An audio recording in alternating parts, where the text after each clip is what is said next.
Hello, good afternoon. How is everyone? All right, look. You have to do better than that. You have 2 guests of honor on your panel. You got to do better. All right. Let's try this again. How are you? Incredible. That is so much better. This is my first panel here at CONvergence. I'm back after a decade of not having been here. So just to be sure you know where you are, this is being content creator over the age of 25. We will have Q&A. When I get to the Q&A, have a question. I've asked people to go find a question. They've often left the room very angry, not at this con, but at other cons. But it's also to be mindful, and also, you're not on the panel. We do not need a comment, context, or a backstory. And I'm not sure how CONvergence does it, but depending on timing and how much other things panelists have to do, we might try to find somewhere in chat if we don't get to your Q&A after. But before we get into that, I'm going to let everyone introduce themselves.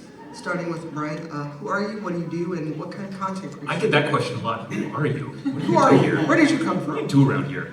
My name is Brian Forrest. I have an online presence as Toothpickings. It is vampire content, typically content, not reviews, but more so analysis about what happens at the crossroads of folklore, fiction, and pop culture when it comes to how vampires are represented. That's more information than you wanted to. What was the second part of that question? What do you do? What kind of content would you answer? Mostly video, some written. I'm Taru Hunter. I am mostly YouTube originally, and then Tanya convinced me that I should do the Twitch streaming thing, a lot of video game content. Applause. Yeah. And well, probably Magic down the road as well, because we are getting that figured out and set up. Right, I am Kluwe. I am mainly on Blue Sky, where I am a troublemaker. You'll probably see me getting arrested or something. But yeah, no, for me, content creation, I've done some YouTube videos for Path of Exile. I've written stuff. I'm a jack of all trades, I guess. And but yeah, mainly social media, and then yeah, that usually spins out into other things. And I'm your moderator, Tanya, known as Cypher here. I've been streaming on Twitch for, this is my 11th year of doing that. Being a Twitch partner now in my 8th year, do also things on YouTube. Mainly a lot of people know what I do from actual plays of the Black Knight Society, which was Ravenloft over on the official WotC channel when they still have one. And also Robert's Waterdeep, again, when they still had an official channel. And you know, slowly, someday before I die, getting a game out the door that is an Afrocentric sci-fi game. And what I want to talk about is, you know, other than where we create content, is the meat of the panel actually. What has been your experience? Because we're all over 25. And for me, a lot of times when I'm watching a Twitch stream or maybe catching on someone's YouTube, there'll be the comment of how they're just so old. And then without fail, I'm going to be 25 and then I just turn to dust or I turn into a demon depending on my mood. So what has been your experience as someone who is over 25? In my case, I'm over 50, so I'm double the age as I said. So whoever wants to go first, what has that experience been? And like, how is it a challenge to be among people that in some cases are young enough to be your kid? Well, I mean, so for me, I'm 43. I'll be 44 in December. The challenge for me has been that the digital world has very rapidly evolved from a written word world into a video world, and I like the written word. that's kind of how I grew up, you know, books and stuff. I do not understand TikTok. I've tried to understand TikTok. My kids understand TikTok, and so yeah, just trying to figure out, okay, you know, like how to stay relevant, like if you want to stay relevant, but then also just be like, okay, well, you know, maybe this is my spot, right? Maybe you don't necessarily have to be in that same space. There are still enough people who appreciate what you can provide. So yeah, just figuring out what that balance is for yourself, I think is probably been the most challenging part. I think for me the most challenging part is the scheduling portion of the program, because I have a full-time job and I have to be able to pay my bills and, you know, afford my mortgage, take care of my animals, all of that. And at the end of the day, it's like I have to find that balance of like having time to create the content. And it's one of the reasons why I moved away from YouTube, because I was making a lot of survival content and I was recording 3-4 hours of play and having to edit that down to 30 minutes or 40 minutes is what is palatable on YouTube for the average viewer. And I was spending all of my free time doing that, and I wasn't actually playing the games that I love to play. So I was getting very frustrated, very burnt out on the whole thing. And luckily with Twitch, because it is streaming, you do do have that ability, you're just going, you know, and you can stream for 3 or 4 hours and people can pop in or it's not. But like for me, that's the time constraints as an adult, you know, like I'm not just in college or, you know, or high school in some of these kids' cases. And like you do have a lot of responsibilities that you have to take care of. Time constraints are real. Yeah.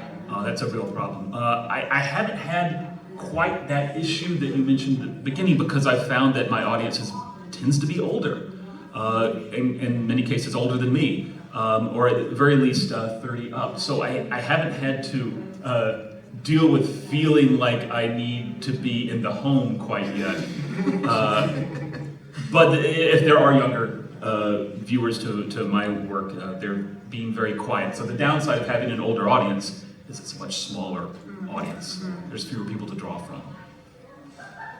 For me, it's been, because I'm primarily on Twitch, is one finding an audience that isn't just there for, you're like, oh, there's drops, and drops are basically free loop, depending on when you're playing a game. They watch long enough and they get free stuff. Or people who want to see a very specific thing, and if you deviate from that very specific thing, then it's the end of the earth. How dare you not play my favorite game?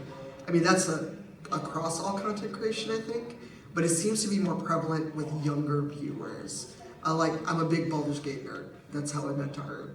And when I played Baldur's Gate, probably 2 or 3 times on stream, there was a lot of, what, no Baldur's Gate today? And I'm like, there are other games. I know it's hard to believe. There are other games. The other challenge for me is, again, just that, for me, the casual ageism that I've seen and witnessed and been part to, where people will make comments about, again, being old, or, oh, it's 8 o'clock, I'm just so old, I should stop, you know, for the night. And I'm like, wow, thanks so much. Have you all encountered that kind of casual ageism? And I know because you're making more mature, more adult content, right? You haven't experienced it as much. But what about when people like come to your YouTube videos or things like that? I can't think of an example within the content I've created. Certainly just, you know, out in everyday life. But I can't think of an example in the content I've created where someone has said, you're so out of touch. Although, because I'm not talking about the Vampire Diaries, maybe someone is thinking that to themselves.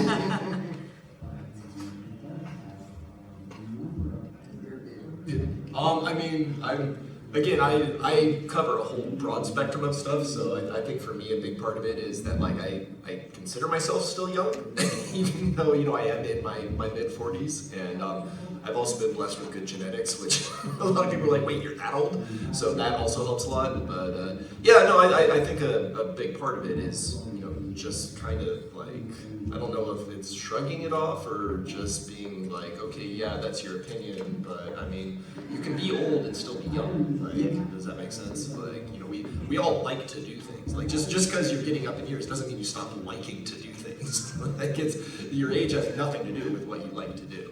I mean, unless you like playing football, then your age probably doesn't. Just a little bit, just a little bit. I think going to your comment, there's definitely a smaller audience for more mature, older streamers. Like for a long time, I did what I consider family-friendly content, so like no swearing in any of my content. If I did accidentally swear, I'd bleep it out, things like that. And it does reduce your overall audience appeal, I think, in a lot of regards, because the younger audience does like that kind of edgy, you know, you're dropping an F-bomb every 5 minutes. And in real life, that is me. But I also work in education, so I understand the balance of just not doing that. And I was realizing that there wasn't really a niche for the family-friendly content for, you know, younger kids. And like I said, I do work in education, so if one of my students happened across some of my work, I didn't want an email from parents. So I was, you know, making sure that it was all very above the board. But it reduces the amount of people that want to watch it, or at least on a consistent basis.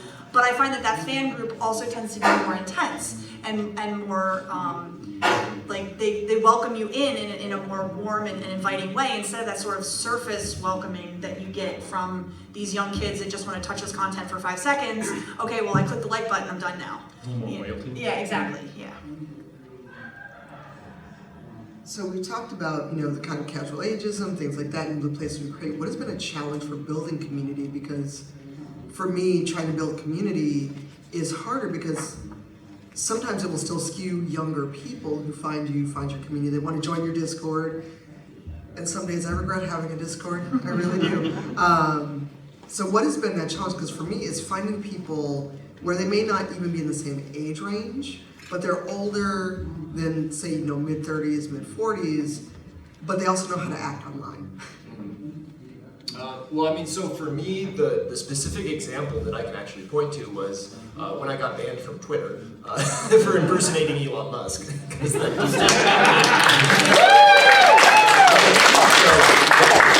just so I had like almost 200,000 people following me, right? So like that's a legit, like that had built up over years, just mainly from football, but then also a lot from like nerdy stuff. And so I was offline for about 3 months, 4 months before I got an invite to Blue Sky.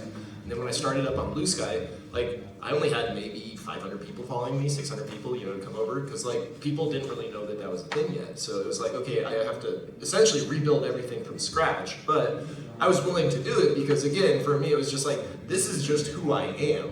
Like I'm gonna be on a social platform. I'm gonna be talking about stuff, and then eventually people did come and find me, and now I'm back up to about where my Twitter level numbers were. And so the thing is like you can rebuild a community. It's just it takes time, and it's not gonna happen instantly. Like you got to put the work in. Yeah, for sure. And I think it's important to curate your community. So for me, I'd rather have 100 followers who are awesome than 100,000 followers, half of them who are awful people. And so I think as an older content creator, you have to be willing to make that what I would consider a sacrifice, because like I'm not in it for the money.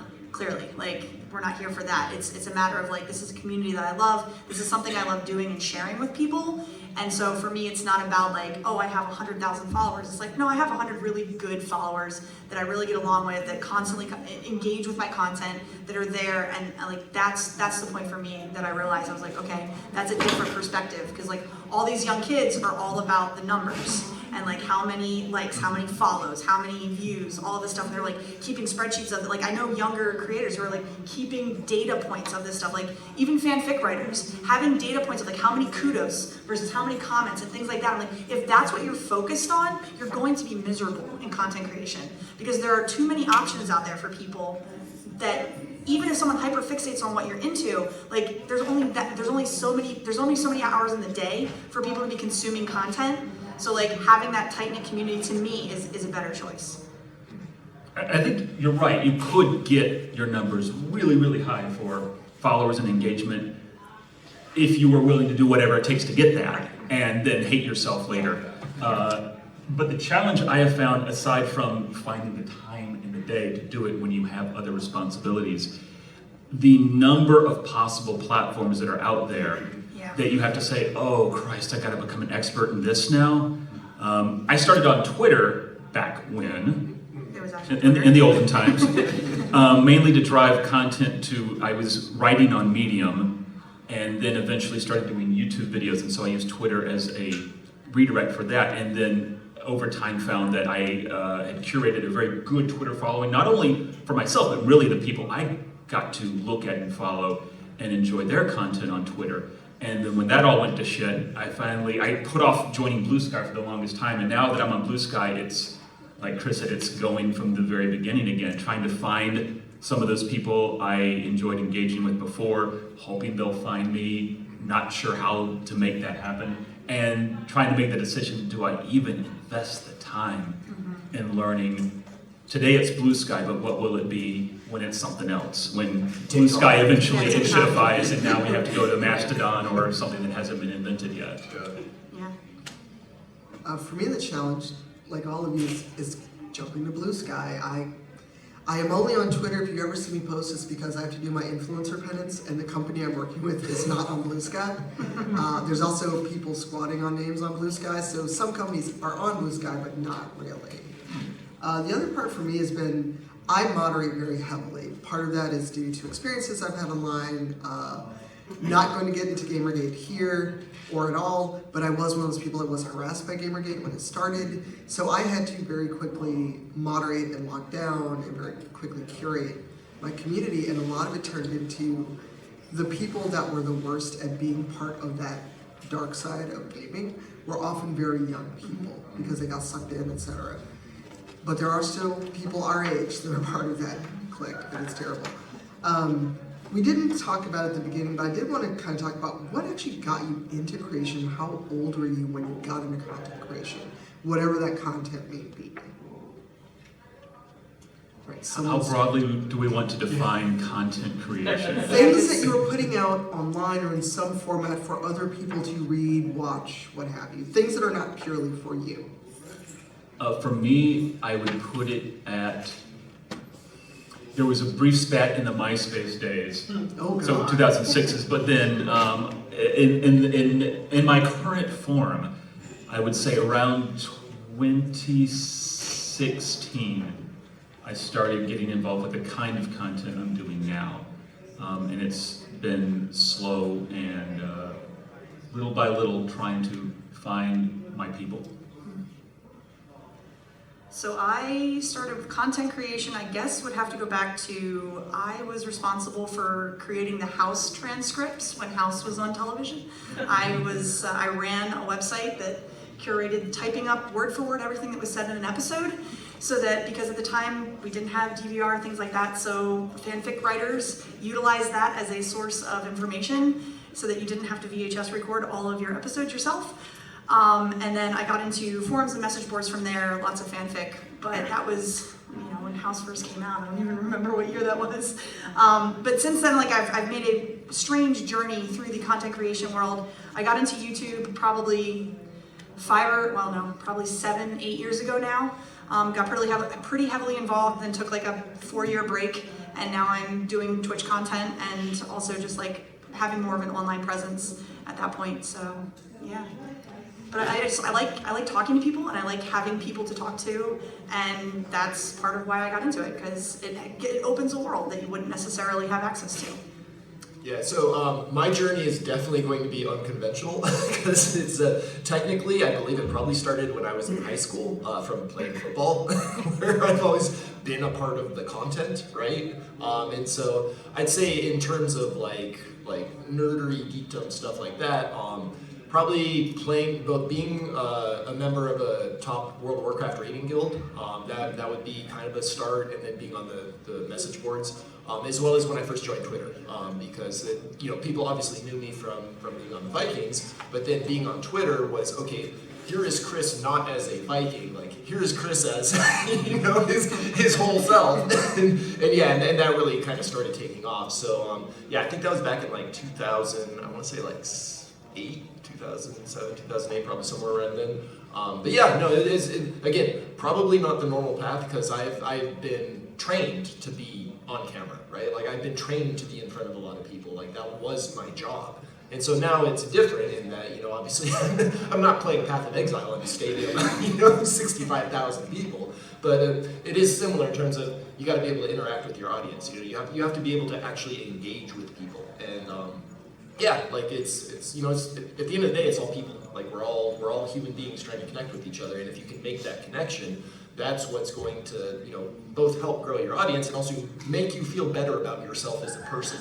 Like it's not just, oh, here's my numbers that I'm getting up. It's like, no, I recognize my regulars on Blue Sky. Like I recognize the people who constantly interact with me, and it's cool. That's what social media should be. I'm gonna date myself.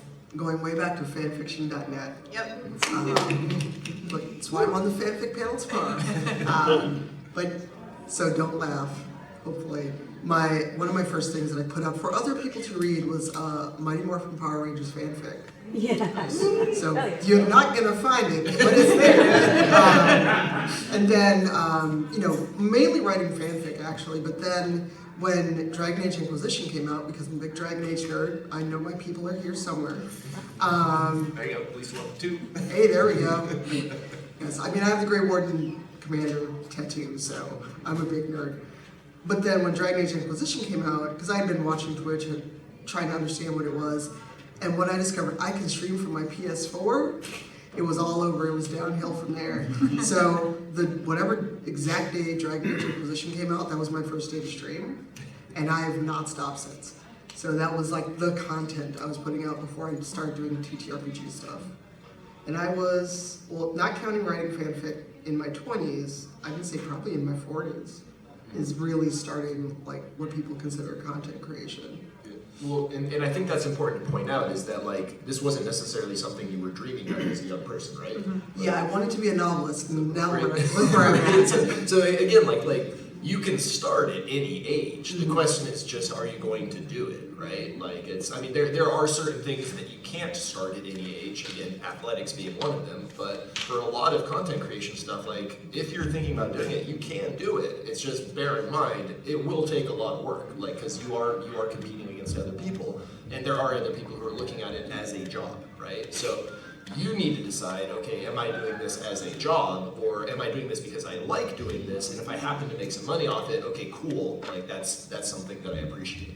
I would suggest pacing yourself if you're getting started too, because all of the people who are treating this as, hey, I've got an idea, I'm going to start a channel, and I'm going to dance on my channel every day and get 1 million followers, they will burn out really fast. So set the pace that you think you can continue to do output at and try to stick with that. Don't feel like you have to post something every day, despite what best case people will tell you online of how to become an influencer, if that's what you're going for. Just find a steady output that you can achieve and try to stick with that.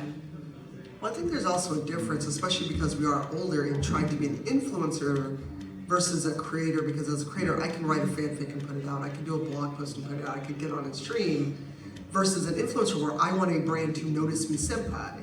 And you know, it's deviating a little from the topic, but because when I say influencer penance, I have gotten a product, I have gotten something, and I must then go do a content to show that I've gotten this product. You gotta pay the bills. Yep. One that a lot of people don't seem to realize is that they see people with like the Twitch partner check mark, they see people with like, you know, back in the day when it meant something, a verified check mark, where you actually had to earn one, you couldn't buy it for $8 a month. Yes, I'm still mad about it.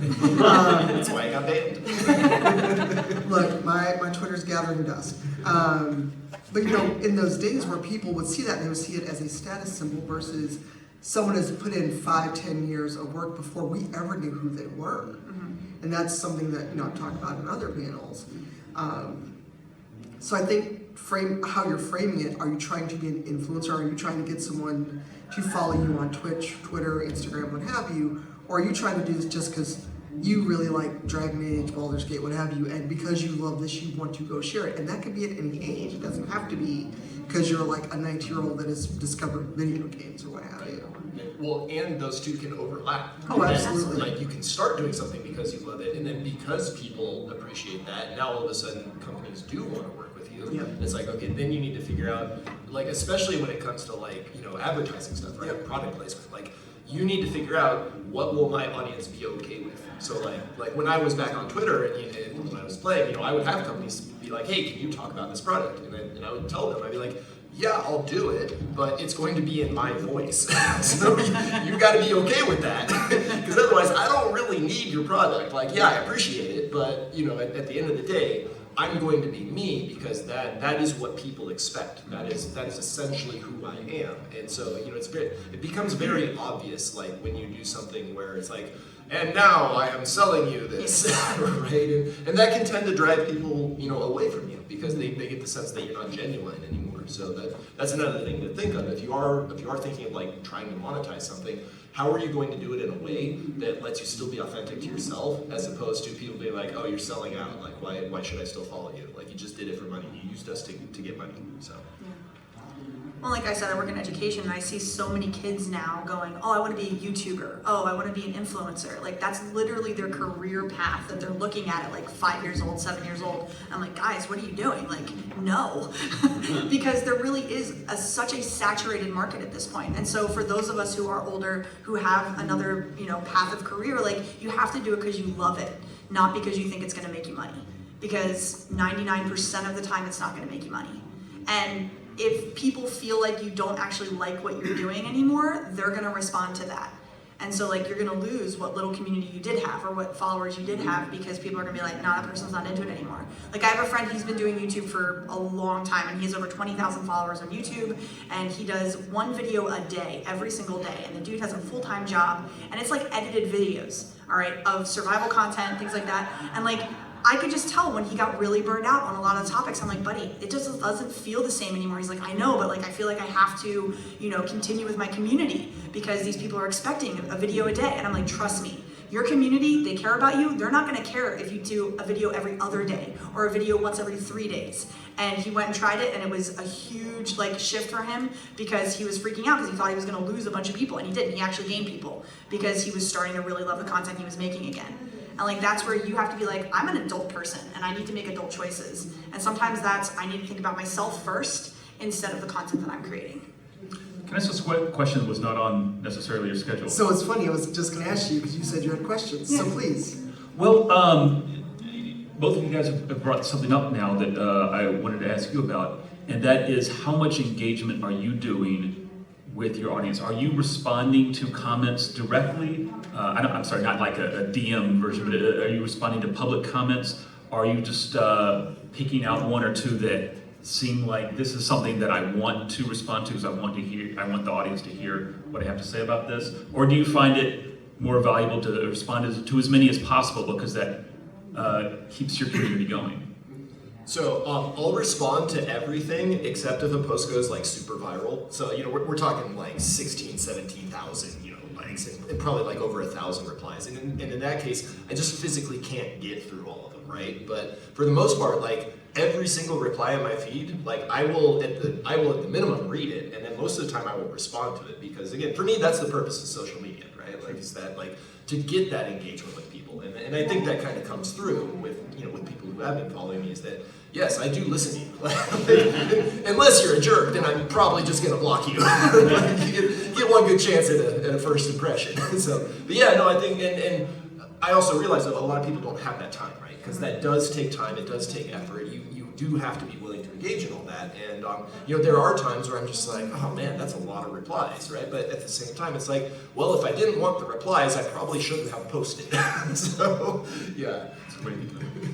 For me, so I'm a weird use case in that I am, obviously not white. Hopefully that's obvious. Look, I've had some very interesting conversations in my life. I'm femme presenting, loudly queer, loudly online for the past 10 or so years, talking about equality in games and things like that. It's how I got to know Chris. So I actually restrict replies. People cannot quote post me on Blue Sky unless I really, really want that answer to something. I think maybe someone who doesn't follow me might have that because people are often terrible. So I restrict things, and the people in the room that I know personally, they have seen this change of I was the person on Twitter who would reply to everybody, but I had 200 followers. I used it very casually to now, oh my God, there's for some reason 18,000 people following me on Blue Sky. I don't know why. So I do try to respond because usually if someone can respond to me, I am following them. There are some people who forget that I don't play with people like that online because there's also the overfamiliarity, the parasociality that we're going to talk about that later. So I do try to respond, but sometimes people just don't read what you wrote. And that can also come in terms of talking about your content creation, where if I share something, share a thought, maybe share a video, and people want to come back with, well, I actually think blah, blah, blah, or I think you meant. So it really depends on the context. Now with YouTube, again, because people are terrible, I've had to restrict a lot of things. So I got to preview Dragon Age Veilguard. That is the one time in my YouTube career I actually made money. Why? From people hating on it. So I had to restrict everything and not respond except for very few comments. So I do try to engage in good faith, but people unfortunately make that hard. And I've seen how people talk to Chris. Yeah, if I can point out real quick, I also have a lot of privilege as a straight white man. So my online experience is very different than Tanya's online experience, or other people's online experience. And again, that's something to also be aware of is how you present as, right? That will also be something that your audience looks at, and that might influence how they interact with you. So, if you are a content creator, who happens to be in the LGBTQ community, you're probably going to get some real jerks that are going to try to make you a target, and that freaking sucks. But unfortunately, that kind of is the reality of what we're in. So have a game plan for how you're going to deal with it, right? It's not so that way you don't get blindsided. If you're prepared for something. again, hopefully it doesn't happen, but then if it does, you're like, okay, I have a plan in place to deal with this, and now I know how I'm going to move forward from it. Have moderators. Yeah. Yeah. Block early and often. Yep. Got it? Well, so to that point, no one is actually entitled to your time, right? Like, and yeah, it can be like, okay, if I block this person, then they're not gonna, consume my content or whatever. But the trade-off there is, do I really want to have this person be involved in my content? And so, yeah, creating your own community, like Tanya talked about earlier, like that is super important. You do want to curate a community, and that's something that I've done on Blue Sky. I made it very clear, where it's just like, if you come into my replies being a jerk, either to me or to someone else, bye. Like, I don't really care. So, yeah, curate your communities. And what about you, Brian? What do you do in terms of this question? I don't have nearly as many replies or comments as I'm sure everyone else in the panel does. So I respond to as many as I can. If I can't think of a response, I'll at least like it. On the rare occasion that it's something negative, I will weigh whether it will be fun to ridicule them for that, saying that, or better to just take them away. And sometimes I occasionally just get bizarre comments, and I want to believe it's a translation, a language barrier, but sometimes I just get some very strange ones, just like, I'm going to leave this here, let everyone else think about this, or maybe I'll take a screenshot and I'll post it somewhere else and say, does anybody know what this is about? But my favorites are when you're talking about pancakes and then someone comes in and is like, waffles are terrible! Why do you hate waffles? Just like, Oh, pancakes. Right? But that wasn't the context. Yep. So yeah, usually it's better just not to engage with those people and just be like, oh, you're having a bad day. We'll let you just go on your way. I want to assume that, post something about a supernatural belief and someone has a conversation in their head and they just reply the last part of that conversation, which was about the witches that took the leg skin. What? The leg skin? Okay, well, here we are. I mean, to talk about this, and then we can open up for questions.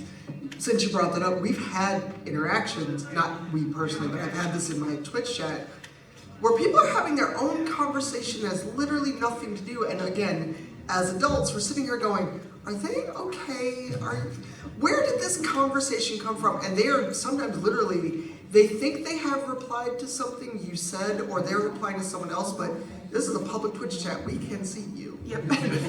So how do we deal with those things where it's like someone's clearly a bit out of pocket, and again, I'm framing it in the context of, we may have different touch points for things where if we see something weird in like either a YouTube comment or someone replying to you online, where you're just like, I don't know what to do with this. I mean, I know what I do, but I'm also just mean, so.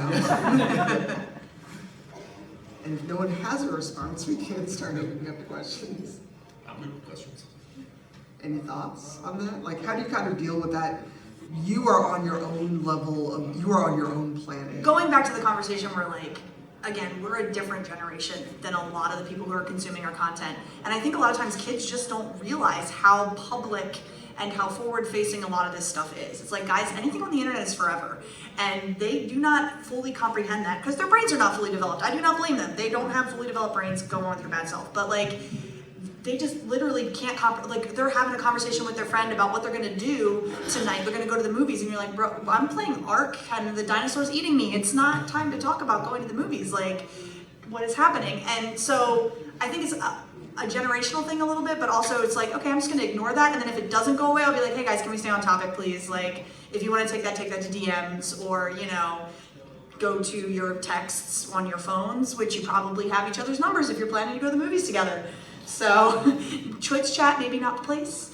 Yeah, and I think that's an important point because, I mean, obviously the panel is about being a content creator over 25, right? So all of us have a lot more lived experience than someone who is 15, 16, 17, 18, right? And so, like, yeah, if they're being racist little dicks, like, get rid of them, right? Because, like, they need to learn that that's not okay. But I think there also is a place to extend some grace there, where it's like, you don't have to like call them out hardcore, but just be like, hey, like that's either inappropriate, or maybe like this isn't the place for that, and sort of help teach them, right? Like if you do have a younger audience, that like, this is the type of thing I wish I had heard when I was, 15, 16, 17, 18. Let me help you, right? Let me show you how you could be a better person.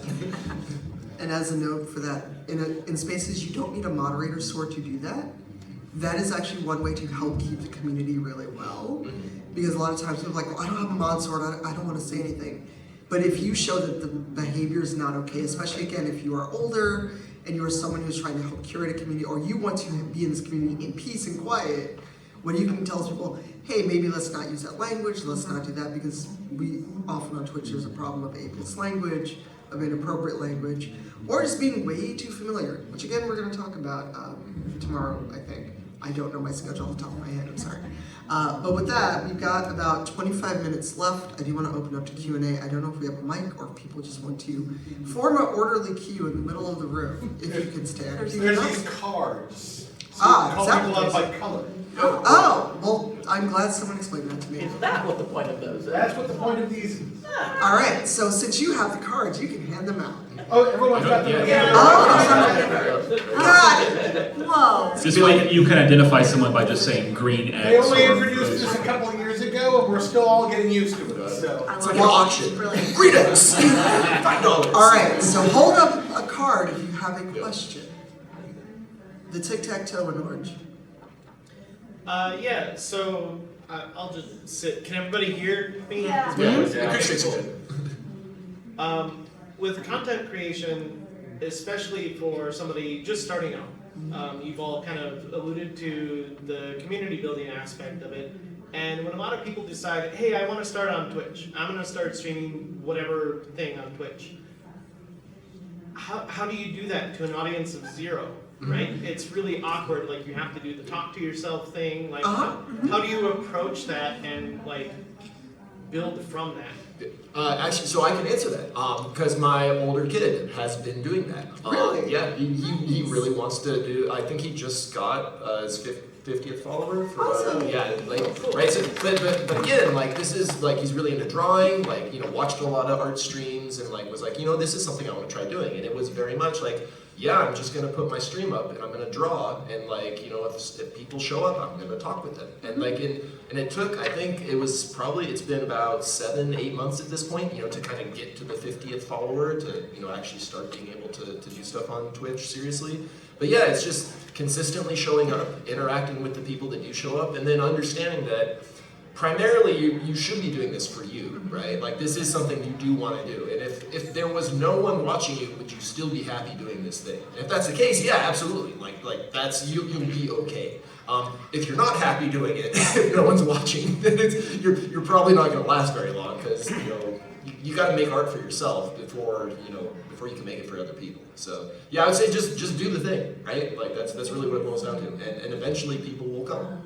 And also, as much as I'm not going to say Twitter, you can use your social media to say that you're going live. And if you know other people who stream, not in a follow for follow kind of way, but in a, hey, I'm thinking about starting streaming, what tips do you have? And if it's okay, do you mind either showing up, because also it would be good if they already streamed, you make them a moderator, so you have human moderators, not just your bots.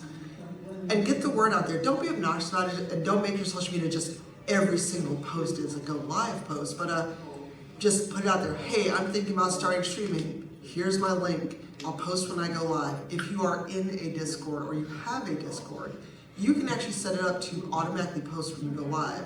So whether or not people can watch in that moment, they'll see, oh, you're streaming again. Maybe I can't watch right now, but I'm gonna remember and go follow. Because everyone started at 0. And even me with the partner check mark, there are some days where I may have 6 people showing up, because I also stream during demon hours, but that's my own fault. But everyone starts at 0. If that is something you're that concerned about, don't worry about the numbers. In fact, you can hide your view count. Just get on there, get used to just talking.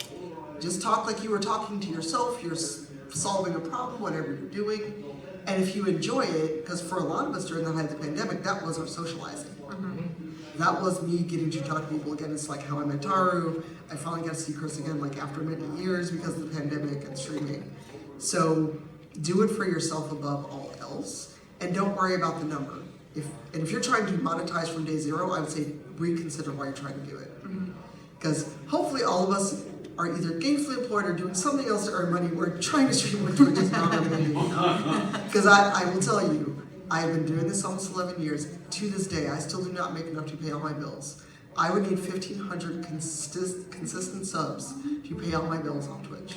And that is before even thinking about taxes and forbid I get sick or need medication. I have my outlook on that might not apply to everybody who wants to create content, but for the kind of stuff I'm making, I like to think of it as creating a historical record that some grad student, lonely one day, is going to refer to what I have put out there and be like, oh, that's the missing piece in this paper that I'm working on. So it's not immediate, it doesn't have the immediate value, but it might have some long-term value. It has very little monetary value, but it is fulfilling to me, and it's why I keep creating what I create. And I think that we've hammered that point home. Find something that means something to you to put out there. And you probably have a friend group. I mean, at least a few friends that are around and be like, hey guys, I'm thinking about doing this thing. Would you mind just at least for the first couple of streams, work out a schedule with them so that they can be there and just be in your chat so you don't feel like you're talking to dead air. And if you end up doing YouTube, you need to get used to hearing your own voice, which is something that took me a long time to get used to. Because when you're going back through and editing, you're like, oh God, I sound like that? Well, here we are. It's a process, and it's not going to be perfect from day one, and you're not going to do amazing from day one unless somehow magically something happens, like my buddy Jacques the Whipper ended up just blowing up on TikTok for some reason, because he has whips and he's fairly attractive, so it works that way. But just be happy that you're doing a thing. And again, if you don't have time for it, don't try to force it, because that's going to make you hate it. Great. Who else has questions? Or otherwise we'll just stare at you. Yes, Blue Chris, tic-tac-toe. So this is more for Taru because of the education aspect, but anybody else that would have some input. As a teacher myself, I wanted to create content, but have been kind of hesitant because it's like, oh, like you said, what if one of the students sees it or a parent and they're like, I don't know, most of my stuff I'm hoping is going to be more kid-friendly, looking at different children's media and looking at it a little deeper. But it's a little bit of the cursing aspect. I don't curse a lot, but I'm just afraid that it's going to be oh no, I accidentally dropped an F-bomb and I don't really want to go and censor it or something. How did you kind of made it sound like you said that you got past it a little bit. So the secret is my name is not legally Taru Hunter. That helps a whole lot.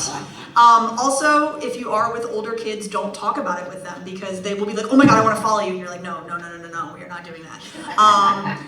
Also, Twitch is a slightly safer form because they have to actually find you when you're live unless you have your VODs up.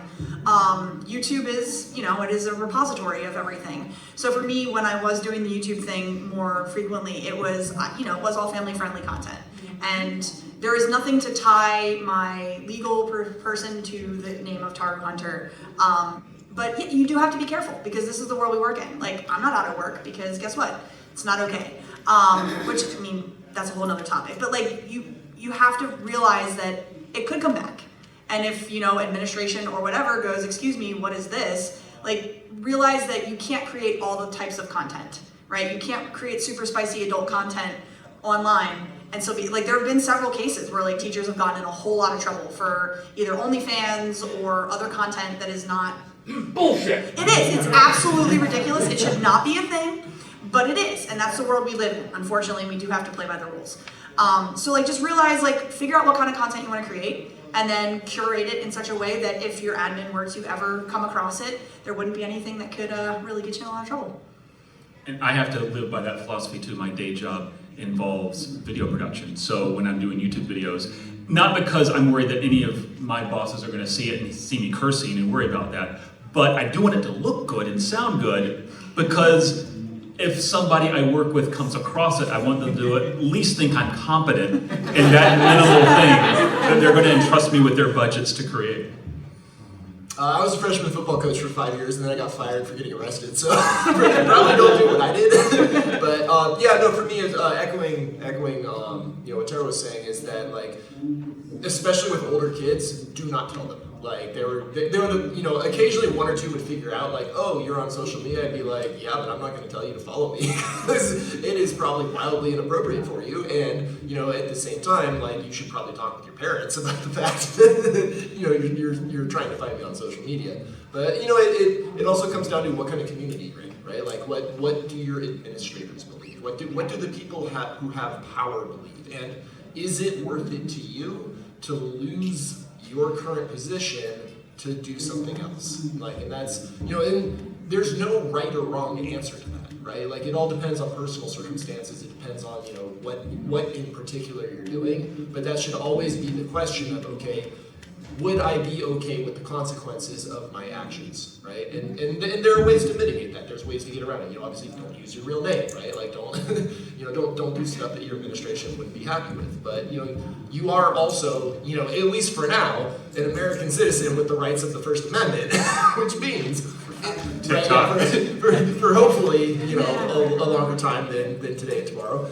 But you do have legal protections as well, where you do have the right to free speech. You can sue your employer for wrongful termination. Now, granted that costs money, and you need to find a lawyer. But there are remedies available where say you do some online stuff and you accidentally drop an F-bomb, and it's like the free speech the First Amendment holds that that's not a reason for you to get fired. Like you're allowed to use bad language, like as a private citizen. Like you can't be censored for that. Granted, check your code of conduct for your employment because they might have something in there. But yeah, no, just look at the consequences, look at the outcomes, and decide, okay, what do I want to do? How can I do it?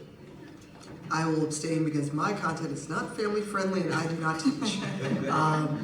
Anyone else, because you've still got 15 minutes. Yeah, asterisk in that. Orange asterisk. Yep.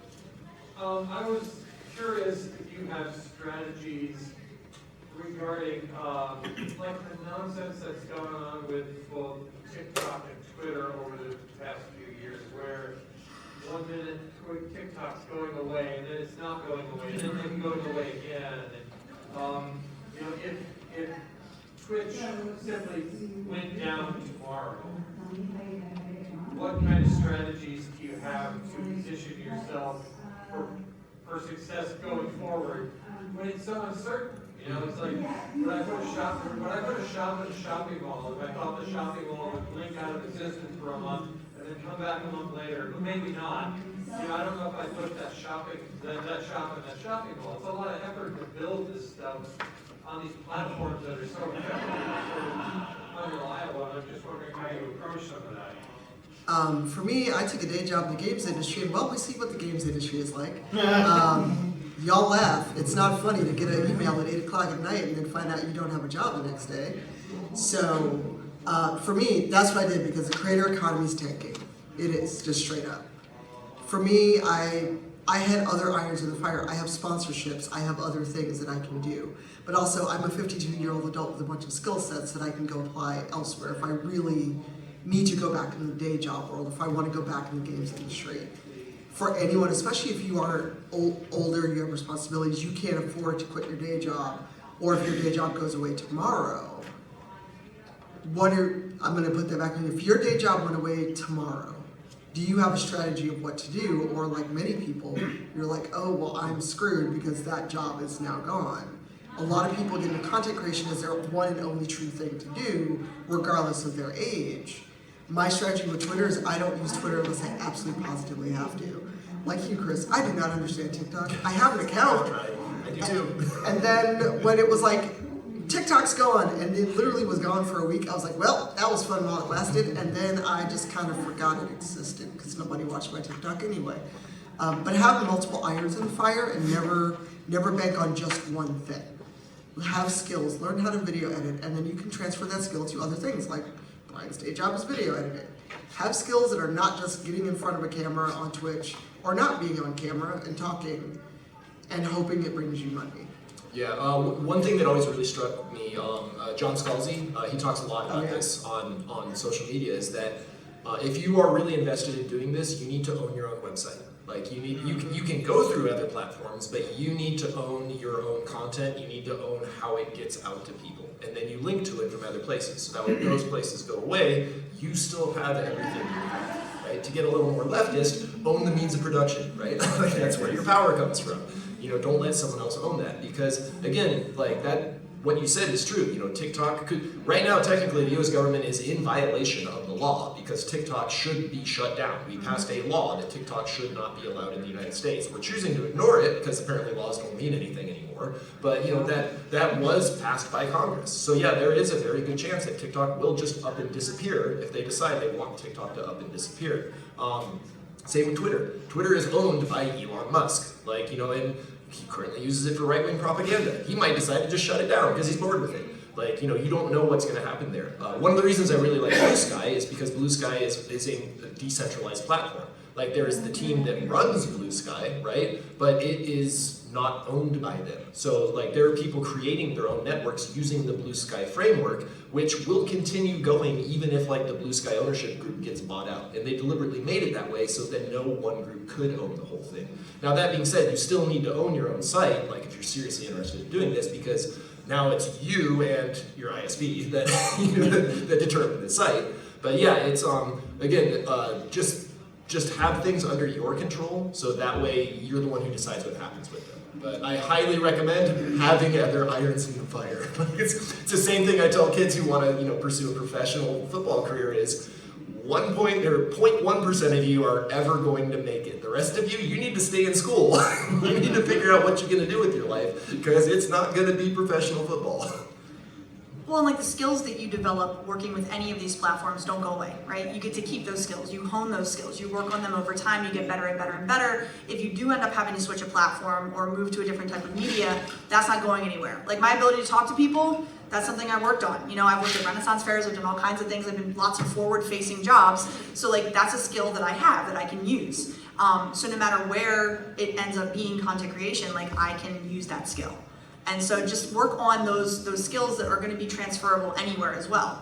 Like, yes, okay, Twitch is one place, it's probably one day going to completely be useless because it's owned by Amazon, so, well, there we go. And all of these places are like shifting away from being a financially viable life choice. So, like we've been harping on over and over and over again, do it because you love it, develop the skills, and those skills will serve you in other careers as well. And then one more thing to point out is that this has happened before, right? Like MySpace used to be the big thing. GeoCities used to be the big thing, right? Oh my gosh. BBSs were the big thing. So like it's just part of the natural cycle of life is that things grow and then they go away, and then a new thing grows and then it goes away. And it's up to you. Do I want to continue following what the new thing is, or do I try to just do something else? So. My attitude, if all of the social media stuff I was on went away tomorrow, I'd be like, good. I'll do something else. I'm not going to start over. I'm always this close just to leaving everything. All right, we have time for one more question. This side of the room, anything? Oh, I guess not. All right. Have you read Cory Doctorow's article on the shittification of the internet? Absolutely. And do you have any forecasting ability, what is going to go down next? Okay, jokes aside, Skynet's already here. Yeah. And honestly, I feel that we are not far from a Running Man kind of, having to show multipass to do anything future. And I'm not trying to be a fearmonger about it, but as someone who used to be a student exchange visitor information coordinator and an international student advisor, seeing the fact that the government wants to require international students to put all their social media to public to see if they're a possible threat to the US, we are just one step away from government controlled everything, even though the government itself is in fucking shambles. There's my what if bomb. Go away, children. You use it well. I don't think there's any children. Right. Well, so I was a history and poli-sci major in college, and we are very quickly descending into fascism. So if you are a member of a marginalized community, now is a time where you really do need to be careful about your online presence. And like that's a really crappy thing to have to say, but it is the reality that we currently live in. And it's not showing any quick signs of changing. So just be aware that like, okay, the things I say, the government is most likely tracking, and they're going to start linking that data together because we're also in the throes of late-stage capitalism, which means you are not really a person, you are a product to some business or other. And it's not about whether you live or die, it's about whether their bottom line goes up or down. So until collectively as a society we decide to change that, we're down a dark path, and hopefully we can get it turned around. But I mean, it's going to take a lot of work from a lot of us. So yeah, just be careful and keep yourself safe. What they said, yeah. Yeah. But to your specific question about enshittification of platforms, we got to watch Twitter do it really fast. Yeah. Most of our platforms take much longer to get there, and I don't know if Blue Sky is going to begin to shitify itself before too long. Right now I do a lot on YouTube, and that seems to be like the lesser of several evils to me. So as much as I don't like what's on YouTube, it doesn't seem like the platform is actively hurting its users the way that other platforms were. Okay, yeah, I would like to hear what your thoughts on that later. I'm a public librarian, so I keep track of what's happening to the youth. Good. And God bless you, by the way. algorithm is very detrimental to young people, especially young women. Okay, let's talk after this. I'd like to hear your thoughts. Yeah, that's all it is. All right, that was faster than I thought. So one more question. Anybody? Bueller? Everyone does an age roll, by the way. I know. That's why it's my one reference from the movie. That the smooth Oh yeah, terrace. Yes, I was just making sure we didn't have any more questions. All right, well, no more questions. So what we're going to do is talk about what we're doing next at the con. I know Chris has a panel right after this. I'm not doing anything else until 7 o'clock, but I might run away and go have an actual food. So, I'm going to do the same order. Brian, what else are you doing at the con? I'm on a panel tonight about Nosferatu, the 2024 film, but we'll be talking about the other films from the past 100 years. Tomorrow at 7 p.m. I am doing a presentation called All the President's Vampires. It is about an American who was deemed a vampire by the popular media and lived with that designation for many years, and also happened to get a presidential pardon along the way. So I'm going to trace the story behind that. I don't want to call it a legend because it's kind of skews the line between legend and truth. So we'll talk a lot about that tomorrow night. Hope to see you for one of those. And I have, if anyone wants swag, I have bookmarks to give away. For anyone who reads. And a crowbar. One bookmark. I will be on a panel tomorrow at 11, Streaming for Fun and Really Profit. And then also on Saturday at 7 p.m., Parasocial Relationships. Cool. I will be on both of those panels, so yeah, show up to those. Today I am on a panel, Failure as Your Friend, at 3:30, where I will probably talk about failing in front of millions of people on live television, which can be your friend. And then tonight I'm doing the SmackDown Battle of the Bands at 8:30 on the main stage, and then the live Dungeons & Dragons RPG at 10. So yeah, if you go to the main stage, I'll be there for pretty much most of the night. And then I have a bunch of other stuff. Really the big one for me is the physics of kicking a football, which is tomorrow at 2. So I'm very excited about that with me and Dr. Jim, and we're going to have a good time. So yeah. I'm on the other panels that have already been mentioned. I'm on like 8 things total, so just follow me on Blue Sky. I keep posting about what I'm doing. But I'm super excited because we're going to talk about parasocial relationships. Quick question, who here knows what a parasocial relationship is? Oh, bless, I don't have to define it.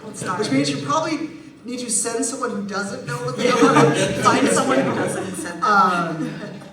But yeah, I'm doing a lot of cool panels here. And then Chris and I are part of opening ceremonies later tonight. So I'll be at main stage and I'll just be running around. I have Magic Commander decks, so if you play Magic. I do too. Yes, yes, 3 of the 4 of us play Magic. Do you play Magic? It's okay, it's alright. It's like, no, I Yeah, look at those nerds up there. And also, if you asked a question, come up, because I have badge ribbons. And that's it. It is 3 o'clock. You're free to go. Thank you, everyone.